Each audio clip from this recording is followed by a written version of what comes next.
Сәлем оқырмандар, қалдарыңыз қалай? Бүгін сіздерге $1 пирамиданы қалай жасаймыз, соны көрсеткім келеді. Бұл біздің ақша шақыратын талисман кодымыз. Яғни $1-ға Вашингтон тұрған бетін осы жаққа қарап тұру керек. Және пирамиданы жасаған кезде ең бірінші ортасынан қақ бөліп аламыз. Ортасынан қақ бөліп аламыз, тура етіп. Одан кейін мына бұрышын тура ортасына алып келеміз. Ортасына тию керек. Яғни дәл осылай ортасына тию керек. Ары қарай осылай бүктеп алғаннан кейін кете береміз. Пирамиданы осылай жаймен жасаймыз. Сызықпен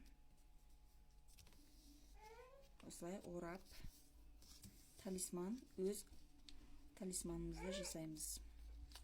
Мына жағын қайырып ішіне кіргізіп жібереміз де. Бұны пирамиданы жасағаннан кейін пирамиданың әмиянға салған кезде әмиянға пирамида бері қарап тұру керек. Яғни біз алған кезде әмиянымызда тұрғанда бері қарап тұру керек. Ішіне финансовый кодтарыңызды, сәттілік кодтарыңызды жазып қойсаңыздар, тіптен тамаша болады. Бұл біздің ақша шақыратын талисманымыз.